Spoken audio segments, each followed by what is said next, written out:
So, welcome. It's collection day for my new daily driver.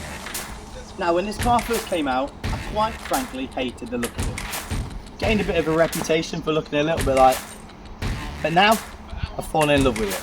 I'd like to introduce you to my 2022 BMW M4.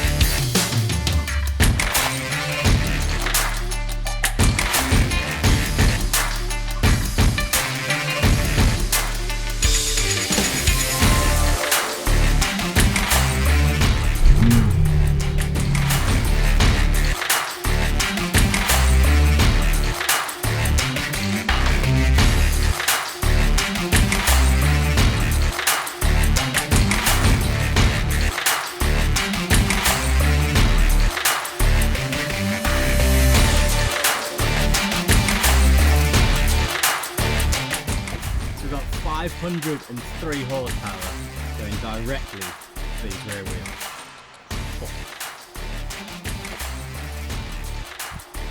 And it's all coming from this 3-litre twin-turbo straight 6, known as the S58 engine. Doesn't look as good as the S55, but it packs a punch. So, what can I say? Never really owned a BMW or had much experience in them. But this is something new. What a car this really is. I previously drove the M2 competition a few times. I fell in love with it. It's a bit boring at first with nothing switched off, but as soon as you switch it off, it's a whole new car. So after driving that, I thought, I'm going to give a M4 a go. And I started looking at the M4 F-Series car.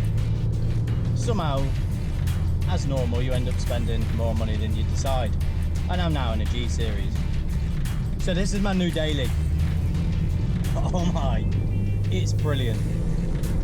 Let me start off by saying I've been very, very fortunate to own a lot of brilliant cars in my time. I've had a Porsche Boxster, I've had an Alfa 4C, and I've even had a Corvette. Over here in the UK, that's something a bit different, but again, that's another world. Oh, I've also had an Aston Martin Vantage. I forgot about that one, but that's awful, so let's not get into it. Now, let me just tell you this. This M4 is by far the best car that I've owned to drive. It's just like all of them thrown into one, but then you can chill out, sedate it down, and it's just a chill out cruiser. With that being said, if you are going to daily this car, just be careful. The fuel economy is absolutely atrocious. So I'm driving along steady now at 40 miles an hour, and we're getting a whopping 11 mpg at the minute. That's because I've just started the car. The average is about 20 flat. So for those that are considering daily in it, it's costing me about 70 quid a week in fuel at the minute. But I don't care, because when you put your foot down and listen to that sound, what a brilliant bit of kit. Now, the other thing I've noticed with this bit of car is it gets a lot of attention.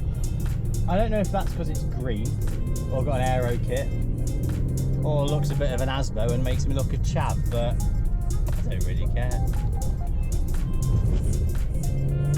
Because when you bring it to twisty stuff like this, it just grips. It's brilliant. Now, after driving this experience, I've come to the conclusion that it's very similar to a Porsche. A bit of a Porsche GT product car. And therefore, I've realised this is the car you buy when you can't afford the car you want. If you want a 911 GT3 but you can't afford it, this is a perfect compromise. And my God, I've fallen in love with it. What a bit of kit.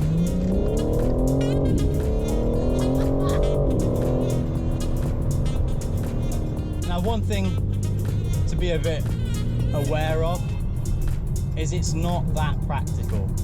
Yes, it's got lots of space inside, tons of headroom, although I'm a midget. It's not very easy to park. You can't put it anywhere because you can't get out through the doors. As you can see, it's quite large. Combined with carbon bucket seats makes it very difficult to get in and out of the car. Say there's a car parked here, as you would in a normal supermarket car park. If I open the door where the other car is, if there's enough gap,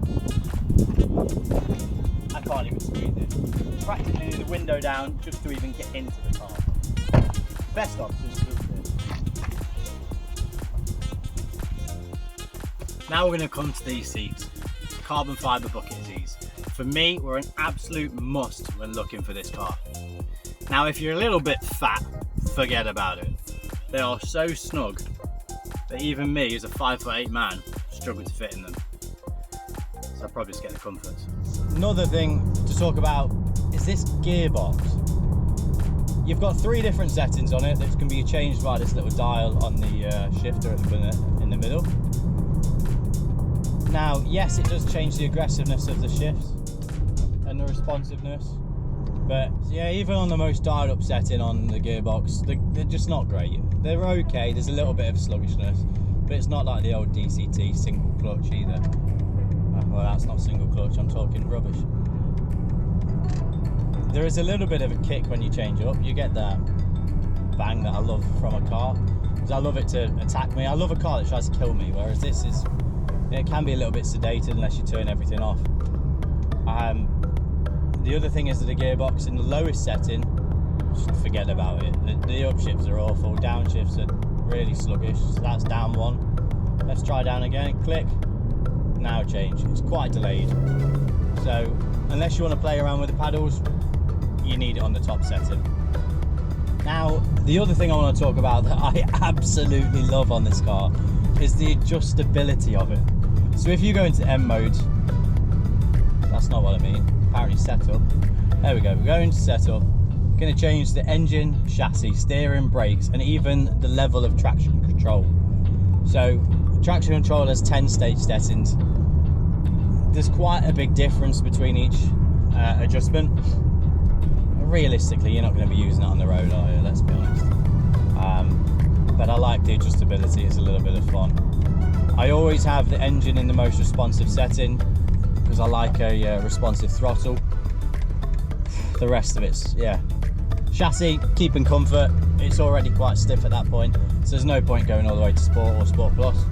And then the steering, it's been known that when you go to Sport, it goes too heavy on the older BMWs. It's alright in comfort, that's what I'd leave it on, it's already stiff enough. But if you turn it into Sport, it's not like those of old, where you're trying to wrestle with a monkey just to get through into a corner. Sport, it's got a little bit of weight into it. I'd still just keep it in comfort though. It's probably a little bit better in that sense. Brake pedal, again, keep it in Sport. Now that actually leads me down to one of the things that I genuinely quite hate about this car, and that is the brakes. Not the feel. The feel is fantastic, but the brake pedal itself. If you do light braking, which you do on a day-to-day basis, the squeal that comes from this brake pads, oh my.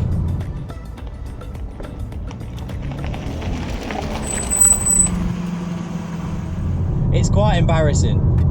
You know, you're coming down, you're enjoying the sun, windows down, chilling at low speed, and your car's squealing away. People are looking at you going, you know, this guy's got a nice car, can't afford to change his brakes.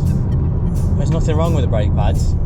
It's just the compound they're made of create a squeal until they're hot.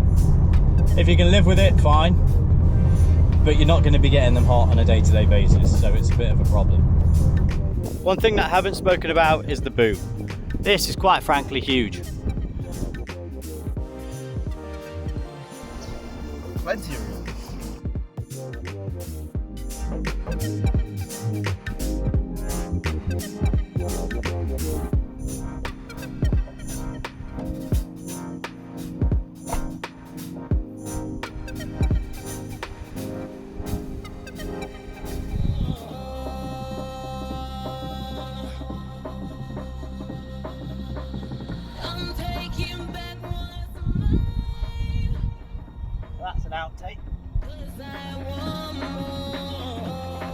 So that's it. That is the new daily driver. And what a car it is. I can't wait to continue my ownership. Stay with me. See many more videos to come.